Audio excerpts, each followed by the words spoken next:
2019, how we took you for granted. If 2019 was a year, it'd be that ex you keep drunk texting every weekend saying, I miss us.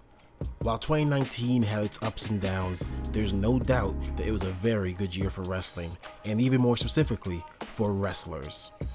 It's as if every wrestler sat on Santa's lap, looked into his eyes hopefully, and said, I want to be the very best, like no one ever was. Well, unfortunately for this list, there can only be 10, and before I start, I want to warn you, you're not going to agree with everyone on this list. I assure you, I'm missing someone you believe should be on this list. But Eric, what about Rollins? I promise you at one point, he was on the list. But what about Daniel Bryan? Again, at one point, he was on the list. What about the Young Bucks? Actually, they sit number 11 together. You just can't see them because, again, top 10. The point is, there were a lot of really good wrestlers last year, and I only have 10 spots. As Naki brilliantly put it, any year where Kenny Omega is not in the top 10 is a damn good year. I'm Eric from West Coast POPCast, and these are the top 10 wrestlers of 2019. Number 10, Hard Times Make Better Men. Here he is, the American Nightmare, making his second consecutive appearance in a Pop 10 video. It's almost as if the person making this list is an absolute mark for him. What puts Mr. Rhodes in the number 10 spot is the fact that he spearheaded the biggest revolution in professional wrestling. Cody is a shining example of what happens when you go all in on yourself and bet double or nothing. West Coast POPcast with references for days. He began the year revealing the launch of the highly anticipated promotion AEW. He would wrestle at the first event put on by AEW, Double or Nothing, and defeat his brother Dustin in what could be considered the best story-driven match outside of WWE, resulting in his first 5-star match. Cody would go on to take on Darby Allin at Fyter Fest, which would end in AEW's first time limit draw. The following month, he would team with Dustin to face the Young Bucks in the main event of Fight for the Fallen in a losing effort. But perhaps the biggest in-ring performance Cody had this year was his loss to Chris Jericho at Full Gear, with the stipulation that if he lost, he would never challenge for the AEW title again. This would serve to turn MJF into an instant heel, make Cody an even bigger babyface, and make Jericho look like a true champion. All this happened while Cody was working behind the scenes as the EVP of the promotion.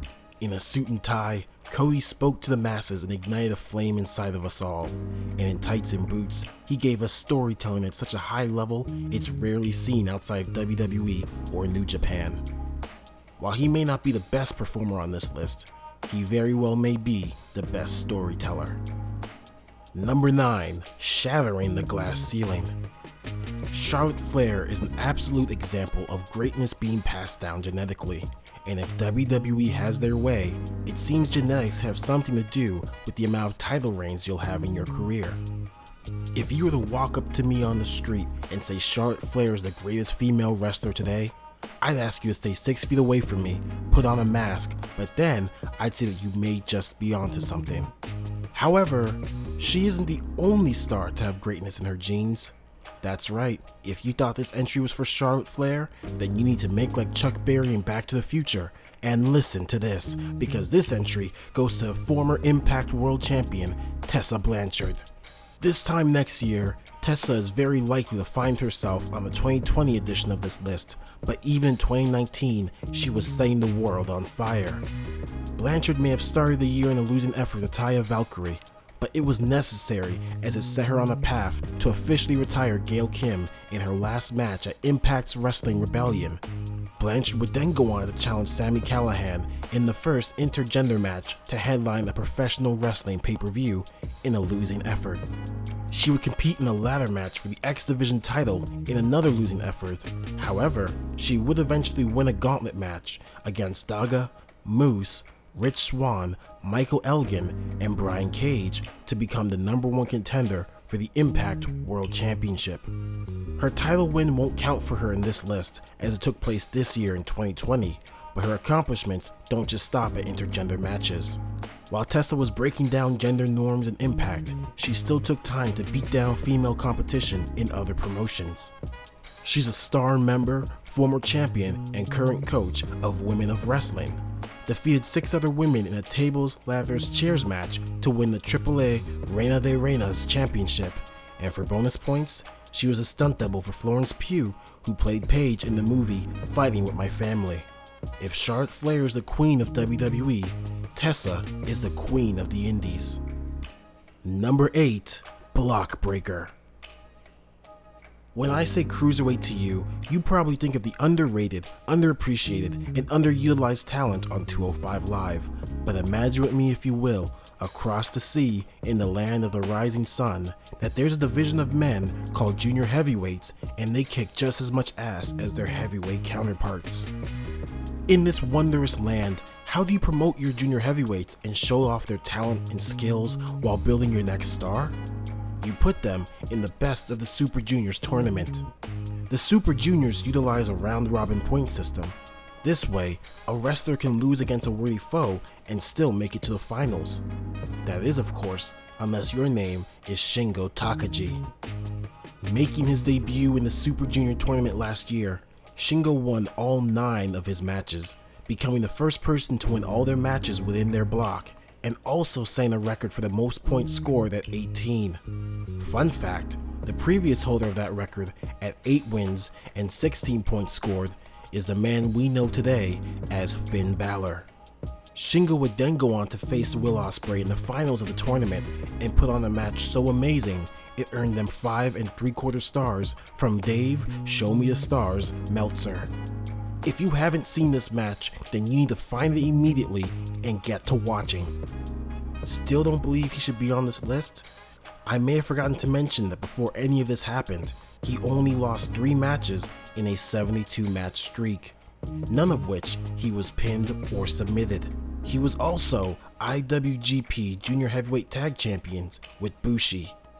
With no signs of slowing down in 2020, Shingo Takagi is a name we will all know, fear, and respect very, very soon. Number 7, double the belts, double the glory. I want to pause this video real quick to explain something. Do you know what the Bechdel test is? Simply put, this test is to see if a piece of fiction can feature at least 2 women who talk to each other without ever mentioning a man. In our previous Pop 10 video, Top 10 Celebrity Appearances in Wrestling, check it out, it's straight hot fire, I made a joke that one of my fellow popcasters claimed could be seen as offensive. Well, to show him that I'm #woke, #I'm with her, #like a lady, for this entry, I will partake in my own personal Bechdel test and not mention a single man at all, and that starts right now. While 2018 may have been her best year, there's no doubt that Becky Two Belts shined like the treasure she is. Be it as the winner of the Royal Rumble, fighting the Authority, who is led by the coolest, hippest, and not at all cringiest member of the McMahon family, Stephanie, or defeating both Ronda Rousey and Charlotte Flair to become Becky Two Belts at WrestleMania, Lynch took 2019, put it on her back, and said, "I'm taking this home with me." Other highlights include teaming with Charlotte Flair to face the Kabuki Warriors in a TLC match that showed just how professional and caring Lynch is, as she rolled a clearly concussed and injured Kairi Sane under the ring, and defeating a returning Sasha Banks in a Hell in a Cell match that miraculously did not end in disqualification. In a company where the brass ring was beginning to look like a pipe dream, Becky walked into a ring of fire, forged her own brass ring, and became the man. Hey, no wait, that doesn't count. Number 6, who let him in? Hi kids, do you like violence? Want to visit the Firefly Funhouse with the Fiend still inside it? It's fair to say when Bray Wyatt donned a sweater, started playing with puppets, and released vignettes of the Firefly Funhouse, nobody knew what to expect. However, it didn't take long for everyone to find themselves hooked. Playing the role of Bizarro Mr. Rogers, Wyatt invited us into his home and allowed us to explore his newly transformed persona. Gone was the cult leader of old that demanded our attention, and in was the calm-voiced friend that taught us all to pull up our pants and do the muscle man dance. Everything looked like it was going peaceful. That is, until we started seeing flashes of the beast within. Until we realized we were willfully walking into the Fiend's lair with a smile on our faces, and the only words we could hear were hurt and heal. Wyatt's Fiend character sent shockwaves throughout the WWE, as everyone he faced was changed for better or worse. He hurt Finn Balor into becoming the Prince of NXT. He healed Daniel Bryan into becoming the yes-shouting, competition-loving vegan we came to love, and along the way, he tormented the likes of Kane, Kurt Angle, Jerry Lawler, and Mick Foley. I would say he hurt Seth Rollins back into his heel persona, but nobody hurt Seth Rollins more than WWE's booking of the Hell in a Cell match that brought these two together. Side note, this match is the main reason Rollins was removed from this list, as after this match, everything just went downhill. Wyatt would capture the Universal title at Crown Jewel in a rematch against Rollins, and in order to distance the two from each other after their Hell in a Cell fiasco, Wyatt would take the title over to SmackDown, where he would go over in feuds against the newly healed Daniel Bryan and The Miz. Wyatt's in-ring resume may not be as outstanding as others on the list, but he gains the number 6 spot simply because he managed to not only become the most watched gimmick of the year, but he did so purely on his own. With a character, a setting, storylines, and matches all designed by him, Wyatt took an outlandish persona and made him the most talked about character of the year, finally achieving the true main event status that eluded him even when he was WWE Champion in 2017. When Wyatt is on screen, he demands more attention than any other superstar on the roster, and for that, he earns the number 6 spot. Number 5, Johnny 5. Be yourself. Can't be nobody else. These are words that every single one of us should live by, unless of course you have the opportunity to become Johnny Gargano. Then in that case, for the love of all that's good, become Johnny Gargano, especially in 2019. Last year was without a doubt the best year for Mr. LeRae. He began the year with an outstanding performance at NXT TakeOver Phoenix, where he would capture the North American Championship, and the next night he would appear in the Royal Rumble at number 6, lasting 13 minutes. He put on another impressive performance, losing his North American Championship to the Velveteen Dream in his very first title defense. He had a short stint on the main roster where he and reunited DIY partner Ciampa had a short rivalry with Sheamus and Cesaro, resulting in solid matches, but the icing on the cake was his NXT TakeOver New York performance, where due to an ill-timed injury to Tommaso Ciampa, Gargano would face Undisputed Era leader Adam Cole in a 2 out of 3 falls match that is arguably the greatest NXT Championship match in history. This match would bring us the first of 2 Triple Crown champions in NXT history, but it was also the emotional payoff that the NXT universe was waiting for ever since DIY's first implosion. Whether you call him Johnny Wrestling, Johnny Failure, Johnny Takeover, or Johnny Champion, just be sure you put some respect on his name, and for all his accomplishments, he earns the title Johnny 5. Number 4, Are You Even Human? No, seriously, that's not a clever title. Will Ospreay, if you can see this, are you human? I refuse to believe it because no human can do what you do.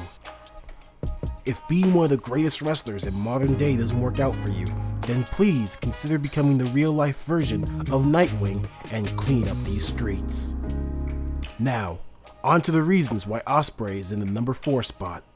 He began the year at Wrestle Kingdom 13, where he defeated Kota Ibushi to capture the never openweight title, becoming the first junior heavyweight to do so.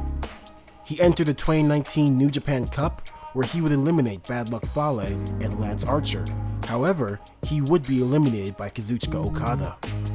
Ospreay would lose his openweight title to Jeff Cobb in a winner-takes-all match at G1 Supercard. But as mentioned earlier, Ospreay would go on to defeat Shingo Takagi to win his second Best of Super Junior title, and this would lead to his 5-star match against Dragon Lee for the IWGP Junior Heavyweight title, where he would win the championship for the 3rd time in his career. If you've been paying attention, you may notice the overall theme of all these accomplishments is that they're very rare for a junior heavyweight to accomplish. That's because this year was all about Ospreay finally making the climb to join the big boys up in the heavyweight division. He'd seen all that the junior heavyweights had to offer, and he conquered them all. And upon seeing there was nothing left to conquer, he moved on to a new conquest. He would cement this by taking part in the G1 Climax, and even though he suffered a legit leg injury, he fought on and put on a strong performance, but was unable to pull off the feat of becoming the first man to win both the Super Junior and G1. 2019 was an amazing year for Ospreay, as we all got to watch him go from superhuman to Super Saiyan before our very eyes. If Ospreay continues to evolve at this rate during 2020, he'll most likely jump straight to the number 1 spot of this very list next year. Number 3, a golden year. At 38 years old, Kota Ibushi is showing no signs of stopping. With boulders for shoulders and a neck made of titanium, Ibushi is still finding himself constantly in the spotlight of New Japan. As mentioned in the prior entry, he lost his never openweight title to Ospreay in a match that may have been the first contender for Match of the Year. He would then take part in the New Japan Cup, where he would defeat Tetsuya Naito in the first round, but lose to Zack Sabre Jr. in the second. His performance would give him a chance to face Naito again at a G1 Supercard for the IWGP Intercontinental Championship, where he would be victorious and capture the title for the first time in his career. Naito would go on to recapture the title at Dominion in a match filled with more neck bumps than a Mortal Kombat fatality. Ibushi would go on to enter the G1 Climax, where he would finish with a record of 7 wins, defeating Lance Archer, Bad Luck Fale, Will Ospreay, Zack Sabre Jr., Sanada, Hiroshi Tanahashi, and even the champion at the time, Kazuchika Okada, only suffering 2 losses at the hands of Kenta and Evil. Ibushi would advance to the finals and defeat Jay White, becoming the first man to win the G1, the Best of Super Juniors, and the New Japan Cup. He would lose his guaranteed championship match against Okada at Wrestle Kingdom 14, but that took place January this year, so that doesn't count towards the list. 2019 was a statement for Ibushi, as he made it loud and clear that he would not be following his best friend Kenny Omega to AEW, but would be staying home and tending to the garden that brought him much success over his legendary career, and for that, he earns the top 3 spot. Number 2, get your umbrella.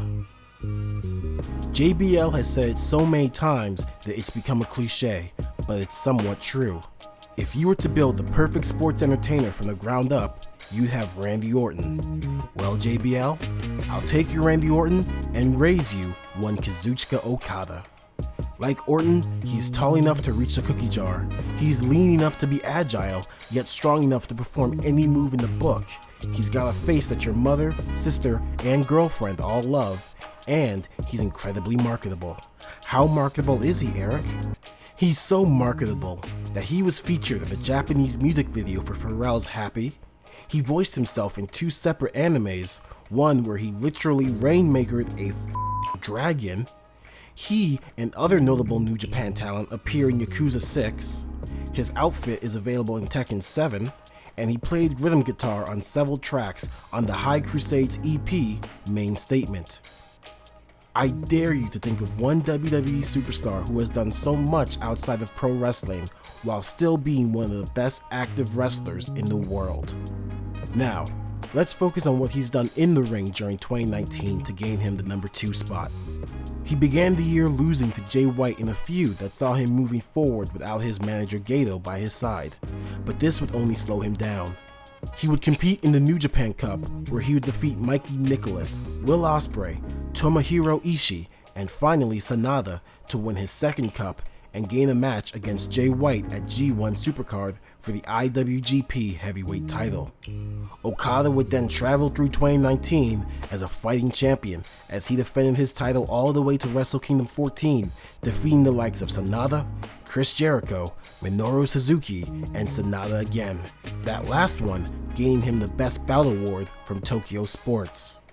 If Ospreay's 2019 journey was one of rising up the ranks, Okada's was one of not only staying at the top, but doing it without Gato by his side. His 2020 journey is off to a rocky start, but you can assume we'll be seeing Okada in this list next year for sure. Number 1, the 49-year-old GOAT. It was here during the year 2019 when the world was hit with a cold truth. We had always said maybe, some of us joked about it, some of us saw glimpses, but this was the year where Chris Jericho revealed that he may very well be the greatest of all time. I want you to sit there for a moment in silence and consider the idea that Chris Jericho has had a better career than The Rock, Stone Cold, Hulk Hogan, Shawn Michaels, and perhaps even greater than Ric Flair. There's an argument to be made that at 49 years old, Chris Jericho is at his peak and shows no signs of slowing down. Constantly reinventing, Jericho knew that if he remained in WWE, he wouldn't be allowed to grow, so he took a chance and walked out the door. He began the year making a surprise appearance at the media event for the newly formed All Elite Wrestling and made it clear that he had signed with the promotion on a full-time 3-year contract. He would go on to defeat Kenny Omega at the promotion's inaugural event, Double or Nothing, earning him a match against Hangman Adam Page to crown the first ever AEW World Heavyweight Champion. He would go on to defeat Page and take his throne as the face of AEW. His first defense would be against fellow WWE alumni Cody at Full Gear, and in his final defense of the year, he would successfully defeat Scorpio Sky on the November 27th episode of TNT's Dynamite. However, we're not done yet. We go back to January, where Jericho also did work for New Japan Pro Wrestling. He lost his IWGP Intercontinental Championship to Tetsuya Naito at Wrestle Kingdom 13. That's right. Chris Jericho entered the year as IWGP Intercontinental Champion at 48 years old. And at Dominion, he would challenge the Rainmaker, Kazuchika Okada, to a match, but would be defeated. Even though he lost both these matches, the key takeaway here is that there are men half his age who can't manage to get into the spotlight of one promotion. But here, Jericho is again at 48 years old, taking the spotlight of two of the biggest promotions in the world simultaneously. When Jericho is involved, everyone comes out better, fulfilling his role as a veteran while still being the coolest thing since sliced bread number 2. So the next time you watch Chris Jericho in the ring, just remember, you're watching greatness unfold before your very eyes. Hey, did you enjoy the list? Be sure to let us know in the comments below and let us know who you think should be.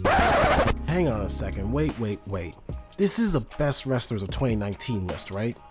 So if we're talking 2019, then aren't we forgetting someone? Surprise entry, Kofi Mania. Did you seriously think this list was going to end without me mentioning the absolutely, positively mind-blowing phenomenon known as Kofi Mania? After 11 long years, Kofi finally got a piece of the pie. It all began with a cruel twist of fate that took Mustafa Ali out of the 2019 Elimination Chamber. A replacement was needed, and the New Day won an opportunity to fill that spot. As with every other major single opportunity prior to this, Xavier Woods and Big E relinquished the spot to Kofi, believing that he deserved his time in the spotlight, and their sacrifice was not in vain. Kofi would take this momentum into the chamber, where he entered third and lasted until the final 2, along with Daniel Bryan, and as the crowd cheered for him to pull off another upset, it just wasn't meant to be, quite yet.